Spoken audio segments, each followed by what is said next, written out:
नमस्कार. सांगुलपणाच्या चळवळी अंतर्गत महाराष्ट्र माहिती तंत्रज्ञान सहायता केंद्र आणि ऊर्जा फाउंडेशन यांच्या वतीनं आयोजित करण्यात आलेल्या अखंड फेसबुक संवाद मालिकेचा आज 345वा भाग आणि आज हा भाग अतिशय महत्वाचा आपला यासाठी आहे की महाराष्ट्राच्या उच्च व तंत्रशिक्षण विभागाला आपल्या दूरदृष्टीनं एक वेगळं नेतृत्व देऊन अतिशय चांगल्या पद्धतीने दिशा देण्याचा प्रयत्न करणारे माननीय मंत्री माननीय उदयजी सामंत सर आज आपल्या सोबत आहेत. सर, स्वागत तुमचं आजच्या या कार्यक्रमामध्ये. त्याचबरोबर आपल्या सोबत आहे सॅटर्डे क्लबचे माननीय श्री संतोषजी पाटील सर. सर, स्वागत आपले या कार्यक्रमामध्ये.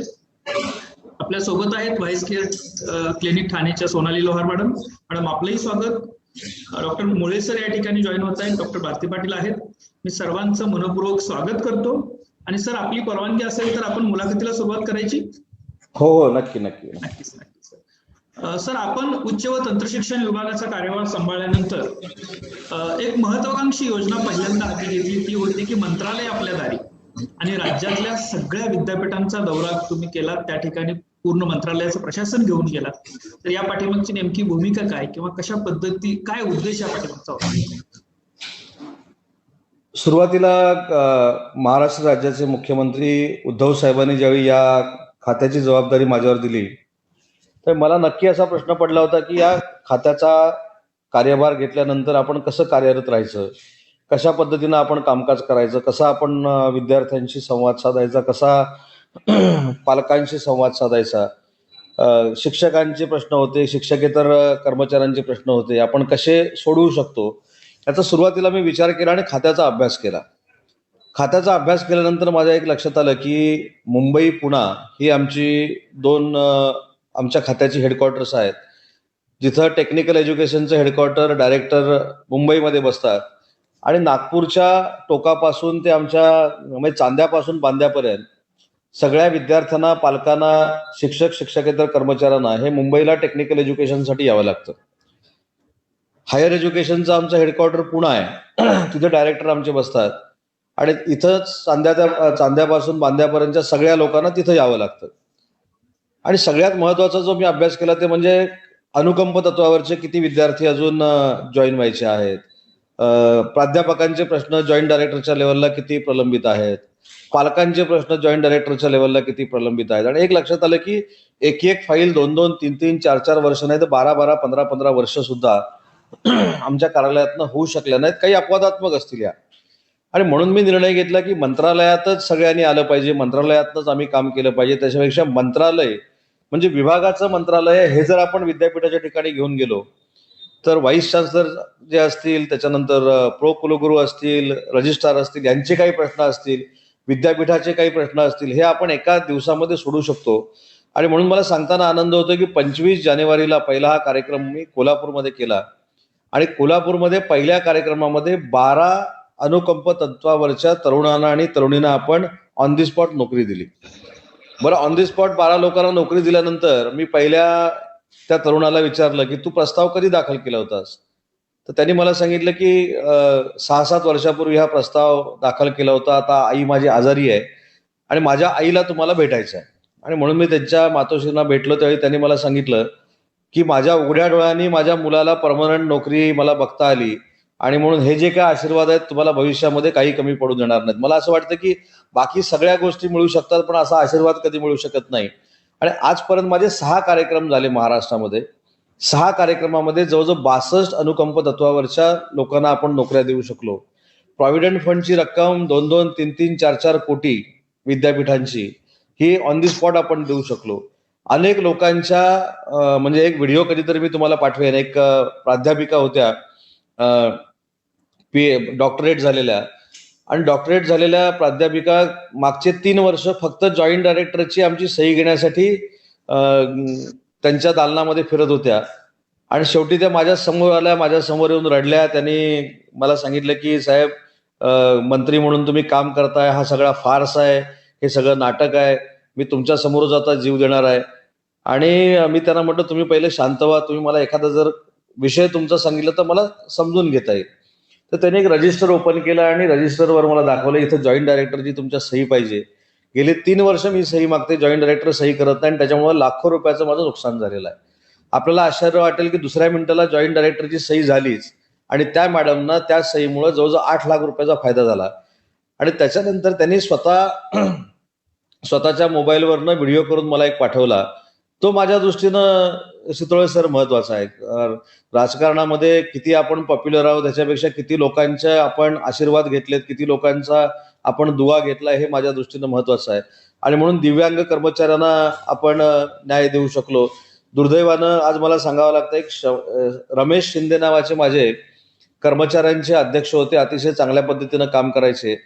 त्यांची मागणी होती की विद्यापीठाच्या सगळ्या कर्मचाऱ्यांना 7वा वेतन आयोग दिला पाहिजे. तो आपण 7वा वेतन आयोग दिला. काल परवाच त्यांचं करोनामुळं निधन झालं.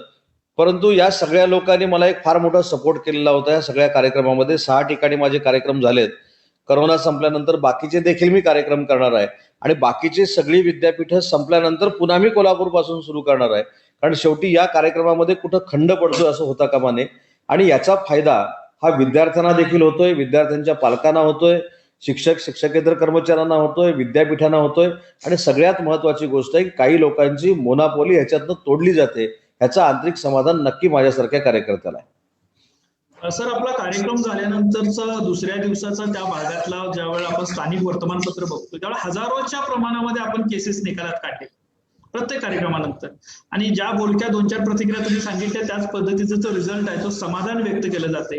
उच्च तंत्र शिक्षण खात्याचा मंत्री म्हणून ज्या वेळेला हे 13-14 विद्यापीठ आपण फिरून घेतली बघितली तर त्यावेळेला काय परिस्थिती समोर आपल्या आली की काय विजन तयार झाले किंवा त्याचा रोडमॅप काय आपण आपल्या मनामध्ये तयार केला?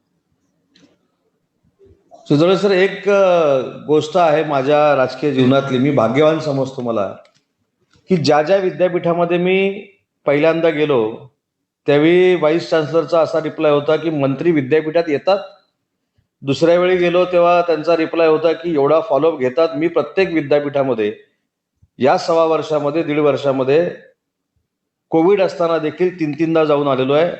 गोंडवाना विद्यापीठ असेल, गोंडवाना विद्यापीठ असं मानलं जायचं की ऑनलाईन एक्झाम घ्यायची झाली तर गडचिरोली आणि चंद्रपूरमध्ये आपण घेऊ शकत नाही. असं काही सोकॉल ज्यांना काम करायचं नसतं त्यांचं एक पळवाट काढण्यासारखं एक असतं की तिथं जायचं नाही, तिथं ऑनलाईन एक्झाम होऊ शकत नाही. पण काल ज्यावेळी मी कुलगुरूंचा अहवाल घेतला त्यावेळी महाराष्ट्रातलं गोंडवाना विद्यापीठ हे पहिलं विद्यापीठ आहे की जिथे 100% ऑनलाईनच्या एक्झाम पूर्ण झाल्या. आणि गडचिरोली चंद्रपूरच्या लोकांनी कधी डेटा सेंटर बघितलं असेल की नाही मला माहित नाही, तर आम्ही डेटा सेंटर पहिलं गडचिरोलीला सुरू केलं आणि तिथल्या विद्यार्थ्यांना सांगितलं की मुंबईमध्ये जे आम्ही शिक्षण देतोय तेच शिक्षण आम्ही गडचिरोली चंद्रपूरमध्ये देतो आणि म्हणून ऑनलाईन एक्झाम देखील तिथे पूर्ण झाल्या. आणि म्हणून विद्यापीठामध्ये ज्या ज्या मी गेलो, काही ठीक आहे, काही ठिकाणी पॉलिटिकल माझ्यावर टीका झाली, काही ठिकाणी हल्ले देखील झाले की विद्यापीठामध्ये जायचं नाही, विद्यापीठामध्ये मंत्र्याचं काय काम आहे म्हणून काही संघटनांनी, म्हणजे जळगावला माझ्यावर हल्ला झाला, नागपूरमध्ये मंत्र्याला पोचू देणार नाही अशा पद्धतीच्या मला धमक्या आल्या. परंतु या धमकीला मी कधी घाबरलो नाही. मी पण कोकणातला आहे आणि मी संघर्षातनंच मोठा झालेलो आहे. माझी 4थी टर्म आहे, त्याच्यामुळे मी असल्या कोलेकोईला कधी घाबरत नाही, इकडे यायला देणार नाही. आणि असं जर मला कोणी सांगितलं इकडे यायला देणार नाही तर मी मुद्दाम जातो. म्हणजे हा स्वभाव नंतर काही लोकांना कळला की बाबा ह्याला सांगून असं उपयोगाचं नाही, आपलं राजकीय नुकसान होतोय, म्हणून ते थांबले. परंतु प्रत्येक विद्यापीठामध्ये जाऊन आलो, प्रत्येक कुलगुरूंचं मला सहकार्य मिळतंय, प्रत्येक विद्यापीठामध्ये नवीन काहीतरी करण्याचा आपण प्रयत्न करतोय. आणि ह्याचाच एक भाग म्हणून आपण जर मुंबई युनिव्हर्सिटीमध्ये गेला तर मुंबई युनिव्हर्सिटीचे 2 कॅम्पस आहेत, एक कलिना कॅम्पस आहे आणि एक पोर्ट कॅम्पस आहे. आपण 200 कोटी रुपये ती हिस्टॉरिकल इमारत जी आहे ती डेव्हलप करण्यासाठी मंजूर केलेले आहेत. 50 कोटी रुपये दर वर्षी आपण त्यांना देणार आहोत. आपण विद्यापीठांमध्ये अध्यासन केंद्र सुरू केली, अनेक लोकांनी सुरू केली, काही लोकांनी पॉलिटिकली सुरू केली, मला त्याच्यामध्ये पडायचं नाही. पण मी अध्यासन केंद्र सुरू करत असताना सोलापूरला जाऊन बसवेश्वर महाराजांच्या नावानं अध्यासन केंद्र सुरू केलं. त्याच्यानंतर मी लातूरला ज्यावेळी गेलो किंवा नांदेडला ज्यावेळी गेलो त्यावेळी शंकरराव चव्हाण साहेबांच्या नावानं जे अध्यासन केंद्र बंद पडलं होतं मागच्या 5 वर्षामध्ये ते सुरू करण्याचा मी प्रयत्न केला. कोल्हापूरला गेल्यानंतर बाळासाहेब देसाईंच्या नावानं जे होतं ते पूर्ण करण्याचा मी प्रयत्न केला. छत्रपती शिवाजी महाराजांच्या नावानं आजपर्यंत चरित्र साधना समिती महाराष्ट्रामध्ये नव्हती. हे सुदैव आहे की दुर्दैव आहे मला माहित नाही, पण मी समाधानी आहे की माझ्या नेतृत्वाखाली छत्रपती शिवाजी महाराजांची चरित्र साधना समिती आपण स्थापन केली, लोकमान्य टिळकांची आपण स्थापन केली. त्यामुळे मला असं वाटतं की अध्यासन केंद्र देखील जी आहेत ही नावापुरती आपण केली नाहीत. बाळासाहेबांच्या नावानं देखील मुंबईमध्ये जे अध्यासन केंद्र आहे ते देखील डेव्हलप करण्याचा आपण प्रयत्न केला. मुंबईमध्ये अजून काही नवनवीन उपक्रम करण्याचे प्रयत्न केले. कालच माझी विद्यापीठाची मुंबईची विद्यापीठाची बैठक झाली. आपण ठाणा असेल, पालघर असेल, रायगड असेल, रत्नागिरी असेल, सिंधुदुर्ग असेल, ज्या ठिकाणी विद्यापीठाची उपकेंद्र नाहीत तिथं देखील उपकेंद्र सुरू करण्याचा प्रयत्न करतो. मी ज्यावेळी रामटेकला गेलो शितोळे सर, रामटेकला संस्कृत विद्यापीठामध्ये गेलो, त्यावेळी मला असं वाटत होतं की रामटेक हे संस्कृत विद्यापीठ हे फक्त संस्कृतसाठीच आहे. परंतु तिथे वरखेडी नावाचे एक फार चांगले कुलगुरू आहेत. त्यांनी मला सांगितलं की आपण इथं बोली भाषेवर अभ्यास करू शकतो, आपण इथं पाली भाषेवर अभ्यास करू शकतो, आपण प्राकृतवर इथं अभ्यास करू शकतो. आपण हे उपकेंद्र प्रत्येक रिजनला जर केलं तर आपण तिथल्या भाषांवर काहीतरी आपण रिसर्च करू शकतो.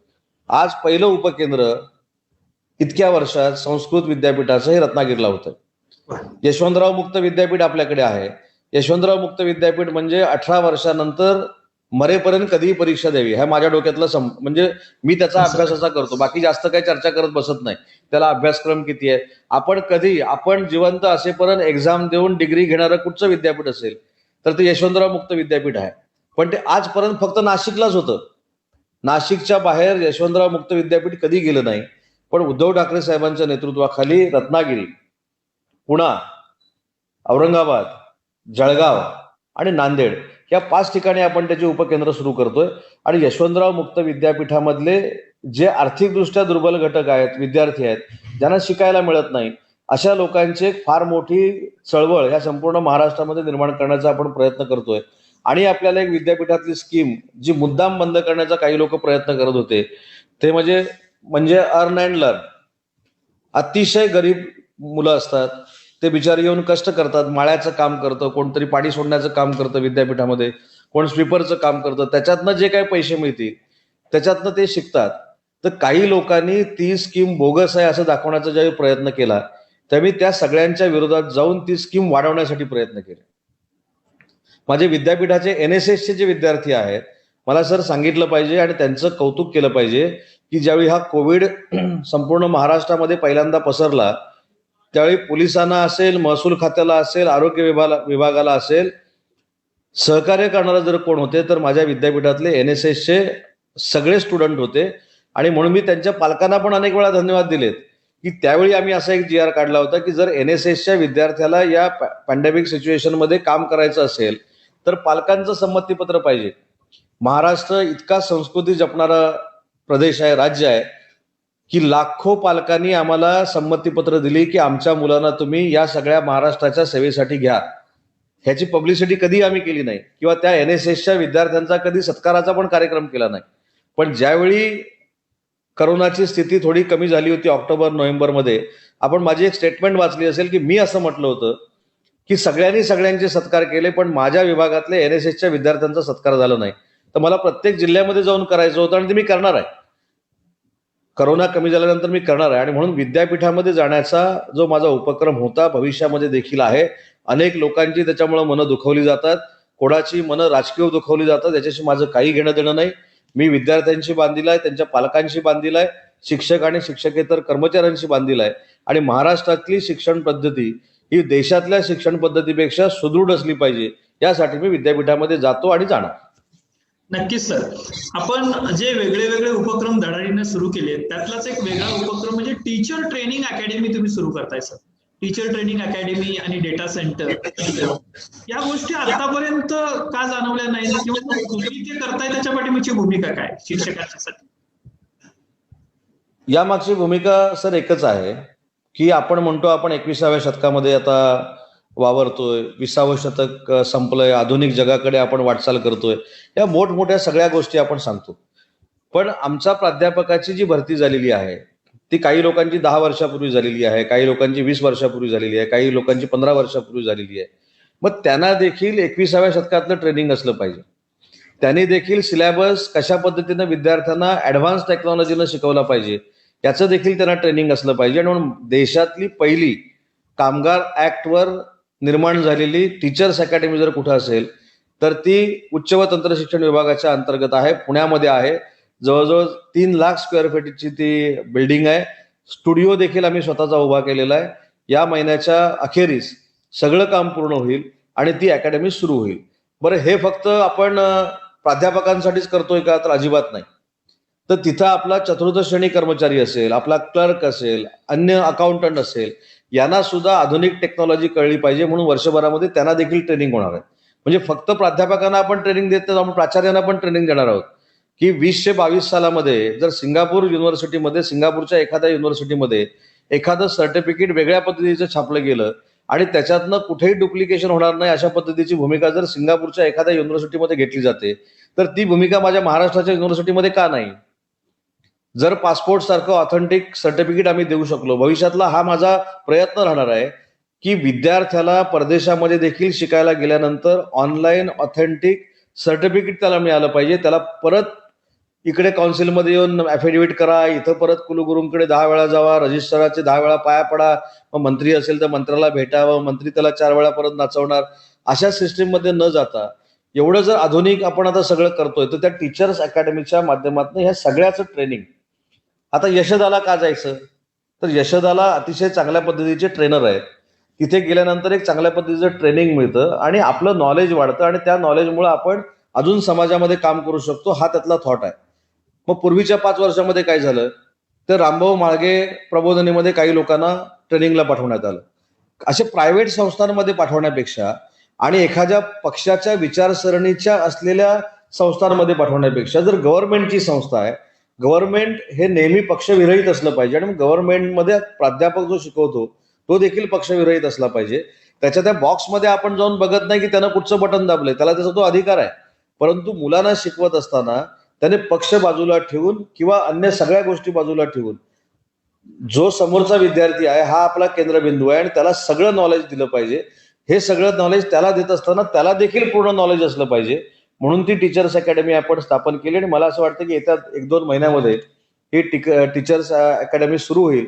आणि तुम्हाला अगदी ठामपणानं सांगतो की शासकीय टीचर्स अकॅडमी सुरू झाल्यानंतर प्रायव्हेट कॉलेजमधले देखील प्राध्यापक आमच्याकडे ट्रेनिंग घ्यायला येतील, अशा पद्धतीची आदर्शवत ही टीचर्स अकॅडमी असणार आहे. नक्कीच सर, मला काही बोलक्या प्रतिक्रिया तुमच्यापर्यंत पोहोचवायच्या आहेत संबंधित या विषयाशी संबंधितच. प्राचार्य संघटनेचे महासंघाचे अध्यक्ष नंदकुमार निकम सर म्हणाले की डीएड झाल्यानंतर शिकवता येतं, बीएड झाल्यानंतर शिकवता येतं, पण उच्च शिक्षणामधील शिक्षकाला शिकवायचं कसं हा प्रयत्न किंवा हे सांगणारं काही नव्हतं जे मंत्री महोदयांनी सुरू केलेलं आहे. निश्चितच एक मोठा बदल या शिक्षण क्षेत्रामध्ये होऊ घातलेला आहे.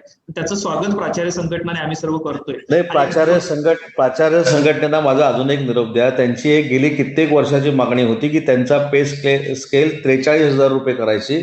तो पे स्केल देखील 43,000 रुपये आम्ही मागच्या 15 दिवसापूर्वी केलाय. त्याबद्दल फक्त त्यांनी अजून अभिनंदन केलेलं नाही म्हणून सांगा. त्याबद्दल आमच्याकडून अभिनंदन सर, आणि तेही पोहोचून देईल तिथं निश्चितच सर. सर, हे सर्व करत असताना आपण करिअर कट्टा एक उपक्रम सुरू केला. स्पर्धा परीक्षा देणाऱ्या विद्यार्थ्यांच्या बाबतीमधली तुमची निश्चितच एक वेगळी भूमिका पहिल्यापासून राहिलेली आहे. त्याच्यात सुधारणा करण्याचा तुम्ही प्रयत्न करताय, तर त्या पाठीमागची भूमिका या उपक्रमाबद्दल थोडं माहिती द्या. त्याचा मागचा माझा छोटासा 1 वाक्यातला कन्सेप्ट आहे आणि 1 वाक्याचीच इच्छा माझी आहे की माझ्या महाराष्ट्रातनं अनेक ज्ञानेश्वर मुळे निर्माण व्हावेत, अशी माझी मनापासूनची इच्छा आहे. कारण परवा मी ज्यावेळी दिल्लीमध्ये गेलो होतो आणि त्यांचा मी अवाका बघितला, मला असं वाटतं की महाराष्ट्राची अशी माणसं जी आहेत तीच महाराष्ट्राला पुढे नेऊ शकतात. त्यांनी अनेक तिथल्या लोकांशी केलेला संवाद, त्यांनी अनेक मराठी IAS ऑफिसर बोलून माझ्याशी जो संवाद घडवून आणला होता, मला असं वाटतं की माझ्याशी संवाद घडवला म्हणून प्रत्येकाने मुळे साहेब बनावं असं माझं मत नाही. पण आज माझी परिस्थिती काय असते, माझी परिस्थिती काय म्हणजे जे अभ्यास करून परराज्यातले IAS ऑफिसर झालेले आहेत किंवा अन्य परीक्षा त्यांनी पास केल्या, त्यांना मला अजिबात दोष द्यायचा नाही. परंतु अशा प्रकारच्या यंत्रणा जर महाराष्ट्र शासनामार्फत आम्ही उभ्या करून दिल्या आणि आमच्या आजूबाजूचे कलेक्टर SP झाले, तर त्याचं अजून एक समाधान मिळू शकतं. आणि मी सगळ्या ह्या गोष्टीचा अभ्यास केला, मी मुळे साहेबांशी देखील बोललो आणि मला समाधान काय चितोळे सर की अशी मोठी लोक माझ्याबरोबर आज सहकारी म्हणून काम करतायत. ज्यावेळी माझ्याकडे PIS सेंटरचा अपग्रेडेशनचा विषय आला आणि अपग्रेडेशनच्या विषयामध्ये कोण मार्गदर्शन करू शकतं, त्यावेळी आमच्या सगळ्याच सचिवांनी, म्हणजे नॉन महाराष्ट्रीयन होते त्यांनी देखील सांगितलं आणि जे महाराष्ट्रीयन आहेत त्यांनी देखील सांगितलं की याची जबाबदारी आपण एका व्यक्तीवर देऊ शकतो, जे दिल्लीतल्या लोकांशी देखील आपलं कोऑर्डिनेशन करू शकतात, ते म्हणजे मुळे साहेब. आणि त्याच्यानंतर त्यांनी देखील अगदी चांगल्या पद्धतीने त्याच्यामध्ये इंटरेस्ट घेतला, चांगल्या पद्धतीने ते मॉडेल बनवतायत. माझा उद्देश हाच की करिअर कट्ट्यामधनं देखील आपल्या सगळ्यांच्या मार्गदर्शनानं चांगल्या पद्धतीचे हे ऑफिसर्स तयार व्हावेत, त्यांनी महाराष्ट्राची सेवा करावी आणि महाराष्ट्राचं नाव उज्ज्वल करावं, हाच त्याच्या मागचा थॉट आहे. बाकी कसलाही त्याच्यामध्ये स्वार्थ नाही. आणि पूर्वी कसं लहानपणी ज्यावेळी काही कळत नव्हतं आणि आई वडील विचारायचे तुला कोण व्हायचं आहे, तर एका वाक्यात आपण सांगायचो, एक तर कारण तो शॉर्ट फॉर्म होता, एक तर SP, तर कलेक्टर. तर आता आम्ही बनू शकलो नाही, आम्ही इकडे आलो, तर मुलं तरी महाराष्ट्रातली आपण घडवण्याची संधी आज खात्याच्या निमित्तानं मला आलेली आहे. तर त्याच्यामध्ये काय आपल्याला पुढाकार घेऊन करता येईल ते बघण्यासाठीच मी करिअर कट्ट्याला देखील सपोर्ट केला. आणि दुसरी एक माहिती देऊ शकतो की या संदर्भातली पहिल्यांदा अशी एक्झाम झाली परवा, ऑनलाईन एक्झाम जी आम्ही कंडक्ट केली. पहिल्या वेळी काही टेक्निकली फॉल्ट निर्माण झाले, पण दुसऱ्या वेळी अतिशय चांगल्या पद्धतीनं ती परीक्षा आम्ही घेतली. आणि त्या परीक्षेचं म्हणजे हित म्हणण्यापेक्षा फलित काय, तर कालच तो रिझल्ट जाहीर झाला. आणि मागच्या वर्षी जो ट्रेन होता पास व्हायचा किंवा आपला टॅलेंट दाखवायचा, त्याच्यापेक्षा विद्यार्थ्यांनी चांगली तयारी करून त्या परीक्षा दिल्या आहेत. आता यश अपयश शेवटी प्रत्येकाच्या नशिबावर आहे, परंतु चांगल्या परीक्षा दिल्या आणि त्याच्यात अनेक लोक प्रावीण्य दाखवत आहेत, हा त्याच्यातला आउटपुट आहे. आणि करिअर कट्टा देखील हाच एक भाग आहे की तुम्ही देखील करिअर कट्ट्याच्या माध्यमातून ज्या पद्धतीनं काम करताय ते खरोखरच कौतुकास्पद आहे. मला असं वाटतं की अशी दुसरी कुठचीही संस्था काम करत नाही. आणि शेवटी रोज एखाद्याशी संवाद साधणं, आपण असं समजू शकतो 6 महिन्यातनं एखाद्याशी आपण संवाद साधू शकतो, 3 महिन्यातनं एखाद्याबरोबर संवाद साधू शकतो. आमच्यासारखे असतील तर काही स्वार्थापोटी संवाद साधतात, काही लोक नाईलाज म्हणून संवाद साधतात. परंतु आपला जो सातत्याचा उपक्रम आहे, हा सातत्य टिकवणं महत्वाचं आहे. आज मी मुलाखत दिली, मी निघून जाणार आहे, पण उद्या परत तुम्हाला दुसरा कोणतरी शोधून परत त्याची मुलाखत घ्यायची, त्याचे विचार मुलांसमोर आणायचे आहेत. मला असं वाटतं की हे सातत्य जे आहे, हा देखील एक गुण करिअर कट्टा बघणाऱ्या सगळ्या विद्यार्थ्यांनी घेतला पाहिजे, जो अतिशय आदर्शवत असा आहे. नक्कीच सर, आज मला सांगायला आवडेल की आज करिअर कट्ट्याचे 50 भाग पूर्ण होत आहेत. तुमच्या नेतृत्वाखाली चाललेल्या उपक्रमाच्या माध्यमातून महाराष्ट्रातल्या विद्यार्थ्यांनी आतापर्यंत 50 IAS, IFS आणि IPS ऑफिसरशी संवाद साधलेला आहे.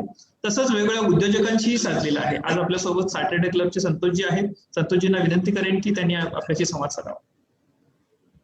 सर, खर तर माझा आवाज येतोय? हा येतोय. हा येतो. आपल्याला धन्यवाद मानतो आपले, की आपली जी दूरदृष्टी आहे की महाराष्ट्रातील उच्च शिक्षण घेणारे, तंत्र शिक्षण घेणाऱ्या सगळ्या मुलांनी एकतर उद्योजक व्हावं किंवा अधिकारी व्हायचं असेल तर IAS, IPS, IRS सारखा उद्योजक व्हावं. आणि ह्यासाठी आपला जो करिअर कट्ट्याचा उपक्रम आहे अतिशय स्तुत्य उपक्रम आहे. आणि महाराष्ट्रातल्या अनेक मुलांना त्यांच्या घर बसल्या आज हे खूप फर्स्ट हँड नॉलेज त्यांना मिळतंय आणि खूप चांगला प्रतिसाद आहे. आणि आम्ही सॅटर्डे क्लब महाराष्ट्रातली जी संस्था आहे मराठी उद्योजकांची, महाराष्ट्रीयन उद्योजकांची जवळपास त्यामध्ये पोहोचलेली, त्यालाही आपण यामध्ये सहभागी करून घेऊ, त्याबद्दलही आपलं धन्यवाद. सर, मला एक असा प्रश्न आपल्याला विचारायचा आहे की जी आपली शिक्षण पद्धतीमध्ये महाविद्यालयीन शिक्षण किंवा तंत्र शिक्षण आपण जे म्हणतो आणि इंडस्ट्री किंवा कॅम्पस टू कॉर्पोरेट, ह्याच्यामध्ये खूप मोठा गॅप आहे. म्हणजे एकीकडे इंडस्ट्रीमध्ये असं म्हटलं जातं की आम्हाला चांगली लोक मिळत नाहीयेत, किंवा एखादा मुलगा ग्रॅज्युएट पोस्ट ग्रॅज्युएशन झाल्यानंतर तो उद्योजक त्याला बनायचं असेल तर ते कसं बनायचं.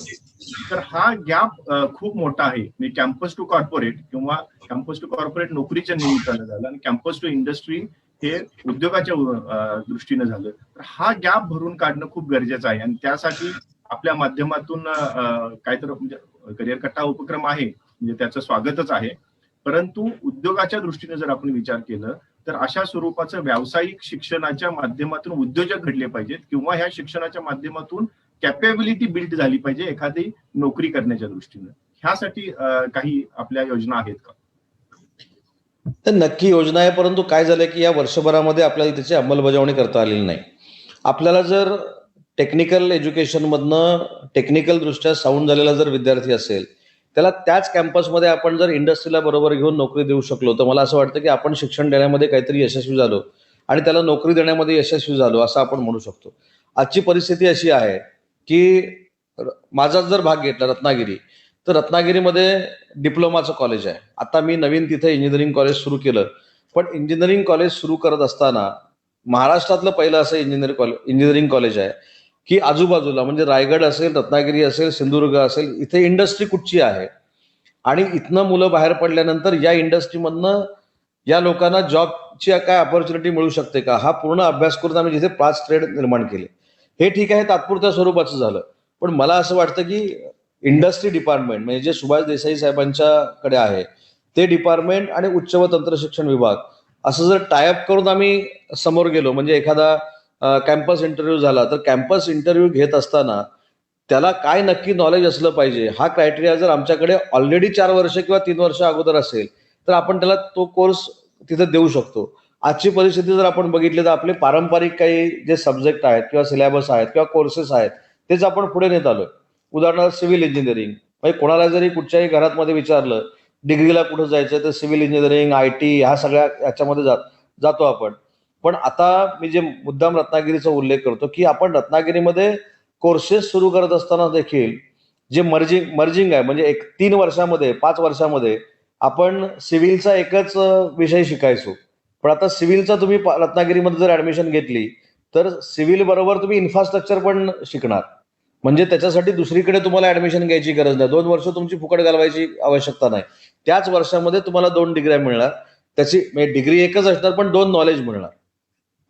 त्याच्यामुळे माझं असं म्हणणं आहे की प्रत्येक कॉलेजमध्येच हे झालं पाहिजे की 5 वर्षामध्ये किंवा 4 वर्षामध्ये तुम्हाला नॉलेज घेत असताना एकाच पद्धतीचे जे आपण नॉलेज घेतो आणि एकाच पद्धतीच्या पठडीतनं बाहेर येऊन मग ती नोकरी शोधतो, त्याच्यापेक्षा कोर्स किंवा त्या फॅकल्टीचं नावच बदलायचं, त्याच्यामध्येच 3-4 कोर्स इन्क्लूड करायचे आणि ज्याला त्या 4 कोर्सपैकी एका कोर्सचा फायदा होऊन नोकरी मिळणार असेल त्या इंडस्ट्रीमध्ये जाऊन त्यानं नोकरी करायची. ह्याच्यासाठी इंडस्ट्री हा जो विभाग आहे त्याला आपण टायअप करण्याचा प्रयत्न करतोय. कौशल्य विकास देखील आपल्याबरोबर घेण्याचा प्रयत्न करतोय. मला असं वाटतं की आता कॉर्पोरेटमध्ये आपण जर म्हटलं तर कॉर्पोरेटमध्ये देखील एवढ्या नोकऱ्या आहेत, परंतु काय नक्की आपण नॉलेज घ्यायचं, कुठचं नॉलेज घेतल्यानंतर आपल्याला नोकरी मिळू शकते ह्याचा अभ्यास करणं गरजेचं आहे. आणि एक शेवटचा फक्त मुद्दा मी सांगतो याच्यातला की आपण फक्त विचार करतो की डिप्लोमा झालेल्या विद्यार्थ्यांचं काय, इंजिनिअरिंग झालेल्या विद्यार्थ्याचं काय, BA झालेल्या विद्यार्थ्याचं काय, BCom झालेल्या विद्यार्थ्याचं काय. माझं तर म्हणणं आहे 9वी पास झालेल्या विद्यार्थ्याचं काय, 10वी पास झालेल्या विद्यार्थ्याचं काय, 11वी पास झालेल्या विद्यार्थ्याचं काय. तर याचा अभ्यास केल्यानंतर एक लक्षात आलं की आपल्या महाराष्ट्रामध्ये दरवर्षी 24,000 जॉब हे मिळू शकतात. मग त्यातला जॉब कोणाकोणाला मिळू शकतो, तर ठीक आहे जास्त जॉब त्याच्यातले 50% जास्त BA, BCom, इंजिनियर यांना मिळतात. पण 30% असे जॉब आहेत त्याच्यामध्ये 9वी पासला पण नोकरी मिळू शकते, 10वी पासला पण नोकरी मिळू शकते. आणि हा सगळा डेटा आपण कलेक्ट केलेला आहे.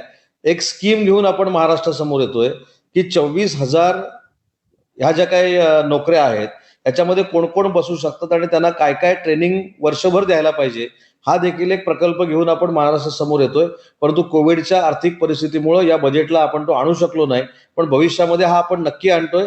9वी पास झालेल्यापासून 18 वर्ष म्हणजे 9वी पास झालेला आहे पण ज्याला 18 वर्ष पूर्ण आहेत त्याला नोकरी नाही, त्याच्यापासून UG PG पर्यंत सगळे जे विद्यार्थी आहेत त्यांच्या नोकरीचं काय असा तो एक संकल्प आहे आणि तो घेऊन आम्ही पुढच्या वर्षीमध्ये बजेटमध्ये नक्की आणणार आहोत. धन्यवाद सर. यानंतर आपल्यासोबत व्हाईस क्लिनिक ठाणेच्या सोनाली लोहार मॅडम आहेत. त्यांना विनंती करतो की मॅडम आपण संवाद साधा. नमस्कार सर. उदय सर, आपल्याशी संवाद साधणं हे नेहमीच खूप प्रेरणादायी असतं. आणि आपण मगाशी म्हणालात की पालक असं विचारतात विद्यार्थ्यांना की तू कोण बनणार आहे, आणि विद्यार्थी उत्तरं देतात की मला IAS IPS बनायचंय आणि उद्योजक बनायचंय. मला खात्री आहे भविष्यामध्ये ते मला नामदार उदय सामंत बनायचंय असंही म्हणते. मला सर प्रश्न असा विचारायचा होता की गेलं वर्षभराचा जो काळ आहे त्या सगळ्या आता 1 वर्षापेक्षा जास्त झाला, पण विद्यार्थी हा घरी बसलेला आहे. घरी बसून ऑनलाईन अभ्यास सुरू आहे. आता ऑनलाईन परीक्षाही होतील. तर ह्या सगळ्याचा ह्या विद्यार्थ्यांच्या मानसिकतेवरती काही दूरगामी परिणाम होईल असं आपल्याला वाटतं का? आणि त्या दृष्टीने जर विद्यार्थ्यांना आश्वस्त करायचं असेल तर आपल्या विभागामध्ये काही बदल अपेक्षित आहेत का त्या दृष्टीने, किंवा काही त्या दृष्टीने आखलेल्या काही योजना आहेत का? मला याच्यामध्ये असं वाटतं की आधुनिक तंत्रज्ञानाचा उपयोग करून शिकवलं गेलं पाहिजे आणि हे कोविडमध्ये आम्हाला सगळ्यांनाच कळलं, त्याबद्दल कोणाचंच दुमत असण्याचं कारण नाही. उद्या UK मधला एखादा नामवंत कोण असेल तर त्याला आपण आणण्यापेक्षा तो ऑनलाईन आपल्या विद्यार्थ्यांना शिकवू शकतो, त्याचा टॅलेंट आपल्याला कळू शकतो आणि त्याच्यातनं विद्यार्थी पुढे जाऊ शकतात. पण आजही माझा विश्वास संवादावर आहे. म्हणजे शिक्षकानं विद्यार्थ्यांच्या समोर असावं, शिक्षकांच्या चेहऱ्यावरचे भाव विद्यार्थ्यांना कळले पाहिजेत, विद्यार्थ्यांच्या चेहऱ्यावरचे भाव शिक्षकांना कळले पाहिजेत, प्राध्यापकांना कळले पाहिजेत आणि त्याच्यातनं जे एक एज्युकेशन सिस्टीम पारंपरिक आपली डेव्हलप झालेली आहे, मला असं वाटतं की जगातली ही सगळ्यात सुसंस्कृत आणि शिस्त असलेली अशी शिक्षण पद्धती आहे. परंतु त्याच पद्धतीनं आपण पुढे जायचं आहे का? तर नाही. ज्या ज्या ठिकाणी सॅटेलाईटवरनं आपण व्हर्च्युअल क्लासरूमच्या माध्यमातून एज्युकेशन घेऊ शकतो ते आपण घेतलं पाहिजे, ऑनलाईन घेतलं पाहिजे, सगळंच घेतलं पाहिजे. पण हे सगळं करत असताना आपली पूर्वीची जी सिस्टीम आहे ती देखील आपण ऍब्सॉर्ब केलीच पाहिजे. याचं कारण असं आहे की त्याच्यातनं जो विद्यार्थी घडतो, मला असं वाटतं की शिक्षकाच्या किंवा प्राध्यापकाच्या समोरनं जो विद्यार्थी घडतो तो ऑनलाईनवर घडतो किंवा नाही घडत त्याच्यावर कमेंट्स करणं फार चुकीचं ठरेल किंवा त्या सिस्टीमला क्रिटिसाइज केल्यासारखं ठरेल. पण ती सिस्टीम असली पाहिजे. परंतु ती सिस्टीम असताना मी अनेक प्राचार्यांशी असं बोललेलो आहे. मगाशी जो मॅडमनी मुद्दा या ठिकाणी काढला की मुलांच्या मानसिकतेवर याचा परिणाम होतो की नाही, तर ह्याच्यामध्ये माझ्यापेक्षा मॅडम तुम्हीच सांगू शकता की परिणाम होतो की नाही. कारण परत मी ते जर बोललो तर मग तू ऑनलाईन परीक्षा का घेतोस म्हणून पेपरला येणार. त्याच्यामुळे त्याच्यावर मी जास्त जात नाही. फक्त मला एकच त्याच्यामध्ये सांगायचं आहे की मी अनेक प्राचार्यांना पर्सनली फोन करून सांगितलं की ज्यावेळी तुम्ही ऑनलाईन या सगळ्या शिक्षण पद्धती आता स्वीकारलेली आहे, त्यावेळी जसे विद्यार्थी तुमच्या समोर बसतात तशा त्या विद्यार्थ्यांचा व्हिडिओ ऑन असला पाहिजे. याचं कारण असं आहे की आता याच ऍडव्हान्स टेक्नॉलॉजीमुळे मला देखील कळायला लागलेलं आहे की मी तुमच्याबरोबर बोलत असताना व्हिडिओ ऑफ करून नुसतं बोलू शकतो आणि बाकीचे काही गोष्टी इथं करू शकतो. ह्याच्यामध्ये मला असं वाटतं की जे काही कॉन्सन्ट्रेशन आहे ते होत नाही. आणि म्हणून ज्यावेळी आपण एखादी मोठी सिस्टीम अडॉप्ट करतो त्यावेळी त्याच्यातले काही ड्रॉबॅक्स आहेत हे देखील दूर केले पाहिजे. आणि मी अनेकांना सांगतो, आज पहिलीच्या विद्यार्थ्यांना आपण सांगतो की तुम्ही मोबाईल समोर बसा, लॅपटॉप समोर बसा. दुसरीच्या विद्यार्थ्यांना सांगतो, 10वीच्या विद्यार्थ्यांना सांगतो. आमचे लॉचे विद्यार्थी देखील MCQ पद्धतीनं एक्झाम देत आहेत. हे सगळं ठीक आहे, ही अडचणीची नैसर्गिक आपत्तीची परिस्थिती आहे, म्हणून हे सगळं मला मान्य आहे. आणि त्याच्यामुळं मी देखील कायम सांगतो की ऑनलाईन एक्झाम जरी आम्ही घेतली तरी त्याच्यामध्ये कुठच्याही विद्यार्थ्याचं नुकसान होणार नाही. पण हे आपण कायमस्वरूपी चालू ठेवायचं आहे का? तर मला असं वाटतं की कॉलेजेस मग उघडणार नाहीत. फक्त रजिस्ट्रेशन करायचं, शिक्षकांनी पण घरी थांबायचं, विद्यार्थ्यांनी पण घरी थांबायचं आणि मग कॉलेजेस कशाला पाहिजेत, हा एक प्रश्न निर्माण होईल. आणि म्हणून मला असं वाटतं की सायमल्टेनियसली दोन्ही पद्धती ह्या असल्या पाहिजेत. आणि दोन्ही पद्धती असताना विद्यार्थ्यांनी देखील हे समजून घेतलं पाहिजे की ऑनलाईन जी पद्धत आज आपण स्वीकारलेली आहे ती खरोखरच आपण नाईलाजानं स्वीकारलेली आहे. ही काय, जर आपल्याकडे कोविड नसता तर माझ्या विभागातले 52 लाख विद्यार्थी हे शिकायला कॉलेजमध्ये झाले असते. परंतु ती परिस्थिती नसल्यामुळं कोविडमुळे आपल्याला हे सगळं शिकता आलेलं आहे. आणि म्हणून दोन्ही सिस्टीम ह्या असल्या पाहिजेत. आणि ऑनलाईन एज्युकेशन सिस्टीमचा थोडाफार प्रमाणामध्ये नक्की मानसिक स्वास्थ्यावर देखील परिणाम होतोय आणि शारीरिक स्वास्थ्यावर देखील परिणाम होतोय. हे आपण माझ्यापेक्षा मॅडम चांगल्या पद्धतीने ओळखू शकता. आणि म्हणून मला असं वाटतं की दोन्ही पद्धती ज्या आहेत, ऑनलाईन पद्धत देखील असली पाहिजे, त्याच्यातनं आपल्याला चांगल्या पद्धतीनं आधुनिकतेकडे जावं लागेल. आणि जी पूर्वीपासून आलेली आहे शिक्षण पद्धती त्याच्यामध्ये देखील ऍडव्हान्स जी टेक्नॉलॉजी आहे ती स्वीकारून देखील संवाद हा झालाच पाहिजे, या मताचा मी आहे. धन्यवाद. नक्कीच सर, संवाद झालाच पाहिजे आणि संवादासाठी महत्वाचं माध्यम आहे तो आवाज. आणि त्याच्यावर देखील आपण शिक्षकांच्या सोबत काम करतोय. आपल्या नेतृत्वाखाली सर्व राज्यातल्या शिक्षकांसाठी आवाजाच्या कार्यशाळा आपण सुरू केलेल्या आहेत आणि ते देखील या ठिकाणी शिक्षकांना चांगल्या फायदेशीर ठरत आहेत. भविष्यामध्ये त्याचाही या ठिकाणी आपण मोठ्या प्रमाणामध्ये शिक्षकांना फायदा देईल असा प्रयत्न करतोय. सर, आता एक कौशल्य विकास विद्यापीठ राज्यामध्ये होऊ घातलेलं आहे किंवा नवनवीन बाकीचे उपक्रम येत आहेत. तर आपल्याला आवश्यक असणारा जो काही रिसोर्स पर्सन आहे, प्राध्यापक व टीचर्स जे लागणार आहेत, त्यांच्यावर या सगळ्या यंत्रणेला म्हणजे नवीन शैक्षणिक धोरण, त्याला लागणारी इन्फ्रास्ट्रक्चर, त्याला लागणारी क्वालिटीची मॅनपॉवर, या सगळ्याचा एकत्रित कृती आराखडा किंवा पुढच्या 5 वर्षामध्ये, पुढच्या 10 वर्षामध्ये किंवा तुमच्या कारकिर्दीनंतर शिक्षण विभाग तुम्ही कुठं बघताय, काय विजन तुम्ही त्याचं बघितलं? नाही सर, एक महत्वाचा मुद्दा तुम्ही आज मांडला इथं की पुढच्या 5 वर्षामध्ये किंवा पुढच्या 3 वर्षामध्ये नक्की आपली महाराष्ट्रातली एज्युकेशन सिस्टीम जी आहे, ज्याच्यामध्ये कौशल्य विकास आलं, वैद्यकीय शिक्षण आलं, उच्च शिक्षण आलं, तंत्र शिक्षण आलं, माझं म्हणणं की शालेय शिक्षणालय ही कुठं असणार आहे, याचा देखील कुठंतरी आपण कृती आराखडा तयार केला पाहिजे.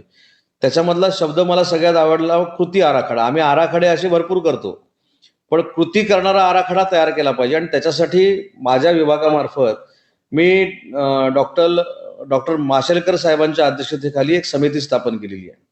जे नवीन शिक्षण धोरण आपल्याकडे आलं, ते नवीन शिक्षण धोरण स्वीकारत असताना त्याच्यामध्ये येणाऱ्या अडचणी, त्याच्यामध्ये असलेले नियम आणि महाराष्ट्रामधली शिक्षण पद्धती याचा अभ्यास करण्यासाठी आपण एक समिती नेमलेली आहे. या समितीमध्ये कोण आहेत?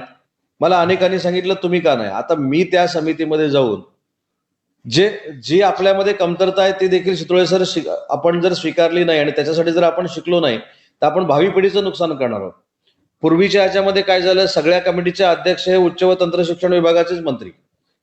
त्याच्यामुळं माझ्या अध्यक्षतेखाली एखादी कमिटी मी केली आणि त्याच्यामध्ये माशेलकर साहेबांना मी आणलं, तर मला असं वाटतं की तो माशेलकर साहेबांच्या विद्वत्तेचा अपमान आहे.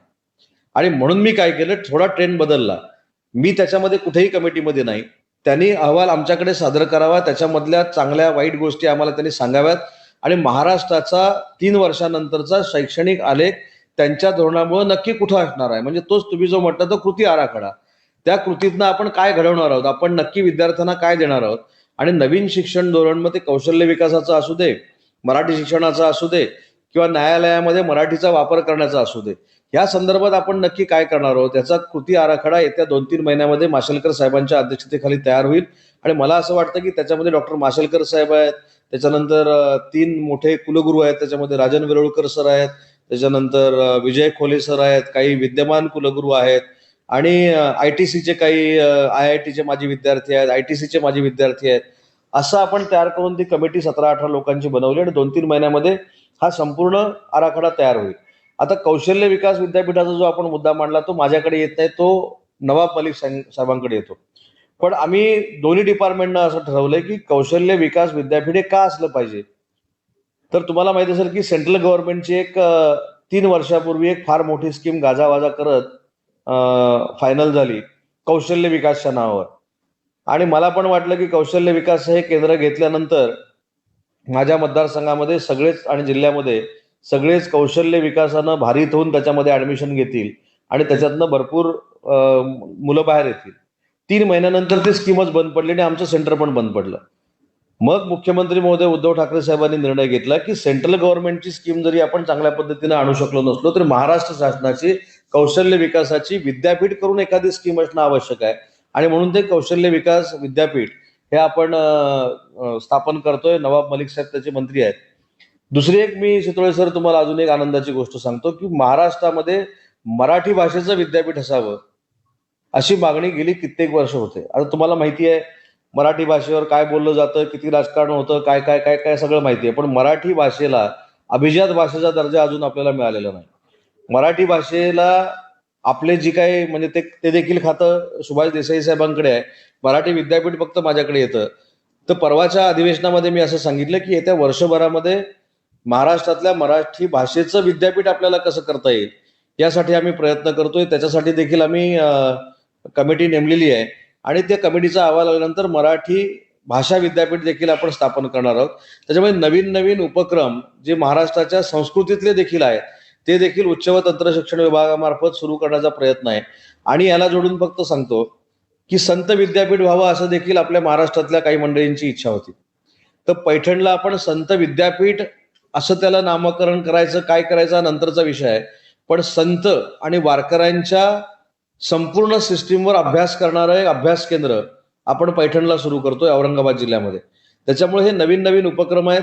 नक्की त्याच्यामध्ये यश आपल्याला येईल आणि हा सगळा फायदा महाराष्ट्रातल्या विद्यार्थ्यांनाच होणार आहे. महाराष्ट्र राज्य उच्च व तंत्र शिक्षण विभाग एक वेगळ्या पद्धतीनं सातत्यानं लोकांच्या समोर जात आहे. म्हणजे लोकाभिमुख विभाग एक पुढे येतो, जिथं फक्त विद्यार्थी आणि शिक्षकांचा संबंध असायचा, जिथं पालक आपल्याला भेटतायत आणि पालक भेटतात म्हणजे तुम्ही त्यांच्यापर्यंत पोहोचताय, विभाग तिथपर्यंत पोहोचतोय. एक सकारात्मक आशादायी चित्र महाराष्ट्रामध्ये त्या रूपाने निर्माण झालेलं आहे. उच्च व तंत्र शिक्षण विभाग म्हणजे भारत भविष्यवेध 2020 मध्ये डॉक्टर APJ अब्दुल कलामांचं एक स्वप्न होतं की ग्रॅज्युएट होणाऱ्या 15% विद्यार्थ्यांना जर फक्त त्या डिग्रीमुळे नोकरी मिळत असेल तर 85% विद्यार्थ्यांचं काय. त्यासाठी आपण कृतीशील आराखडा राबवला पाहिजे, काहीतरी काम केलं पाहिजे.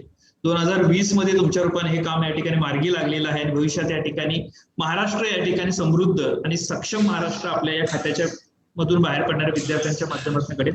सर, आज आपण येऊन अतिशय चांगल्या पद्धतीने विभागाच्या कारकिर्दीबद्दल आणि भविष्याबद्दल माहिती दिली. ज्या चांगुलपणाच्या चळवळीवर ही मुलाखत आपण आज घेतोय ती चांगुलपणाची चळवळ डॉक्टर ज्ञानेश्वर मुळे सरांनी निवृत्तीनंतर नवीन कामासाठी प्रवृत्त होऊन सुरू केलेली ही चळवळ आणि या चळवळीच्या माध्यमातून चांगलं काम करणाऱ्या लोकांनी एकत्र यावी म्हणून सुरू असणारी ही चळवळ आहे. आपण त्याचा एक भाग आहात. आपण सातत्याने चळवळीला आणि चळवळीच्या चांगलं काम करणाऱ्या प्रत्येक व्यक्तीला ताकद दिलेली आहे. तर या चळवळीमध्ये समाजातल्या वेगवेगळ्या घटकांनी सहभागी व्हावं यासाठी आपण कशा पद्धतीने आवाहन करा? चांगुलपणाची चळवळ हे नुसतं नावापुरतं मर्यादित नाही आहे. तर या चांगुलपणाच्या चळवळीमध्ये सगळेच चांगली लोक आहेत आणि त्याचं नेतृत्व मुळे साहेब करतायत. मला असं वाटतं की या चळवळीला कुठचा पक्ष नाही, या चळवळीला कुठची जात नाही, जातपातीचं राजकारण नाही, धर्माचं राजकारण नाही. एक वेगळा अजेंडा घेऊन समाजाला मदत करायचं, सामाजिक क्षेत्रामध्ये काम करायचं आणि सामाजिक क्षेत्रामध्ये काम करत असताना हा सामाजिक क्षेत्राचा वारसा भावी पिढीला द्यायचा, हा एक अतिशय उत्कृष्ट संकल्प मुळे साहेबांच्या नेतृत्वाखाली अख्ख्या देशामध्ये आम्हाला सगळ्यांना अनुभवायला मिळतोय. मला देखील अनेक कार्यक्रमामध्ये आपण अनेक वेळा सामावून घेतलेला आहे, त्याबद्दल देखील मला धन्यवाद द्यायचा आहे. मला फक्त मेंबर तुम्ही अजून करून घेतलेलं नाही, ती फक्त जरा खंत आहे. आणि मी मेंबर जरी झालो तरी तिकडे काही निवडणूक किंवा कुठच्या पदाला तिकडे येणार नाही, परंतु मी चांगुलपणाच्या चळवळीचा मेंबर आहे हे सांगण्याचं जे भाग्य आहे ते मला असं वाटतं की बाकीच्या कुठच्याही पेक्षा चांगलं आहे. आणि म्हणून तुमच्या सगळ्यांचंच मनापासून कौतुक करतो. ही चळवळ जी आहे ही कानाकोपऱ्यापर्यंत महाराष्ट्रातल्या सगळ्या लोकांपर्यंत पोचावी, याच्यामधनं सामाजिक काम करत असताना तुमचा वारसा भावी पिढीनं देखील घ्यावा, याच माझ्या मनापासूनच्या शुभेच्छा आहेत. धन्यवाद सर. चांगुलपणाच्या व्यासपीठावर येऊन आपण आज या सर्व चांगुलपणाच्या शिलेदारांना जी ऊर्जा दिली आणि जे विचार दिले त्याबद्दल आपले मनपूर्वक आभार. आजच्या कार्यक्रमामध्ये माननीय संतोषजी पाटील सहभागी झाले त्याबद्दल त्यांचे मनपूर्वक आभार. डॉक्टर सोनाली लोहार सहभागी झाले, त्यांचे आभार. आणि आपल्याशी संपर्क साधत असताना प्राचार्य डॉक्टर भारती पाटील यांनी देखील विशेष प्रयत्न केले, त्यांचे विशेष आभार. मुळे सर फक्त मीटिंग त्यांची लांबल्यामुळे हजर राहू शकले नाही सगळ्याच्या बाबतीत. तर सर्व सहभागी शिक्षक आणि चांगुलपणाचे शिलेदार या सर्वांचे मनपूर्वक आभार मानतो. आदरणीय मंत्री महोदयांना या ठिकाणी पुढच्या कामासाठी खूप खूप शुभेच्छा, कारण युवा पिढीला घडवण्याचं एक नेतृत्व तुम्ही करताय आणि महाराष्ट्रातलं उच्च व तंत्र शिक्षण विभाग हे अतिशय महत्वाचं खातं आणि चांगल्या पद्धतीनं या ठिकाणी प्रकाश झोतात येते, त्याची या ठिकाणी प्रगती उत्तरोत्तर वाढत राहावं आपल्या नेतृत्वाखाली. पुन्हा एकदा मनपूर्वक सदिच्छा देतो आणि आजचा कार्यक्रम थांबवतो. जय हिंद, जय महाराष्ट्र.